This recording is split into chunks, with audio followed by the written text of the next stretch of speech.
శుక్రవారం సాయంత్రం కురిసిన అకాల వర్షానికి క్లాస్ మాస్ ఏరియా తేడా లేకుండా స్మార్ట్ సిటీ సర్వం పూడిక ముంపు జలాలతో నగరం తలడిల్లిపోయిందని పౌర సంఘం కన్వీనర్ దోసలపూడి రమణరాజు పేర్కొన్నారు.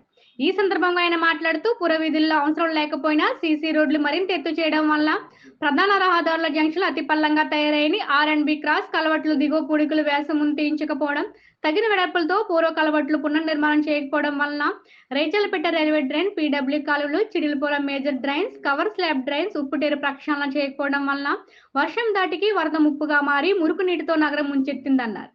జిల్లా యంత్రాంగం కాకినాడ ముంపు నివారణకు యాక్షన్ ప్లాన్ చేపట్టవలసిన అవసరం ఉందని, లేకుంటే భారీ వర్షాలకు పైన ఎగువ నుండి వచ్చే వరదలకు నగరం రోజుల తరబడి ఇబ్బందులు ఎదుర్కోవాల్సిన దుస్థితి కొనసాగుతుందన్నారు.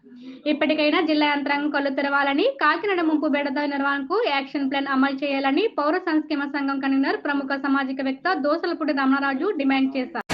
కాకినాడ నగరంలో ఈ అకాల వర్షాలకి వరద ముంపులాగా కాకినాడ నగరం తల్లడిల్లిపోయింది.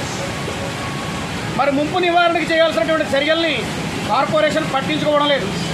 జిల్లా యంత్రాంగం ప్రభుత్వ శాఖల తోడ్పాటుతోటి యాక్షన్ ప్లాన్ చేయాల్సినటువంటి అవసరం ఉంది. ఇప్పుడు ఇక్కడ సూర్యారావుపేటలో లోపల ఉన్నటువంటి రోడ్లు ఎత్తు చేసేయడం వల్ల లోకాలమ్మ గుడి దగ్గర నుంచి సాయిబాబా గుడి జంక్షన్ వరకు కూడా మొత్తం రోడ్డు అంతా పలమైపోయి నీరు మొత్తం అంతా కూడా ఇక్కడ చేరిపోతున్నటువంటి పరిస్థితి ఉంది. ఇక్కడ R&B కలవట్టు పునర్నిర్మాణం చేయకపోవడం వల్ల నీరు లాగే పరిస్థితి లేదు. చిన్న మార్కెట్ దగ్గర కలవట్టు కూడా R&B కలవట్టు, అది కూడా పునర్నిర్మాణం చేయకపోవడం ఇదే రకమైన పరిస్థితి. కాకినాడ నగరంలో PWD కాలువలు కానీ, రేచలపేట రైల్వే డివిజన్ కానీ, చీడీలపురం కానీ, ఉప్పుటేరు కాలువలు కానీ, అదేవిధంగా కవర్ స్లాబ్ మేజర్ డ్రైన్లు కానీ ప్రక్షాళన చేయకపోవడం వల్ల కాకినాడ నగరం అంతా కూడా పైనుంచి గోదావరి వరదలు వస్తే ముంపు పెడితే ఎట్లాగా ఉంటుందో అట్లాగా వాతావరణం తయారైంది. మరి స్మార్ట్ సిటీలో ఈ రకమైనటువంటి పరిస్థితులు లేకుండా చేయాలంటే జిల్లా యంత్రాంగం అదేవిధంగా ప్రభుత్వం కూడా ప్రత్యేక శ్రద్ధ వహించి స్మార్ట్ సిటీకి ముంపు నివారణ కోసం యాక్షన్ ప్లాన్ చేపట్టాలని కాకినాడ పౌర సంక్షేమ సంఘం డిమాండ్ చేస్తోంది.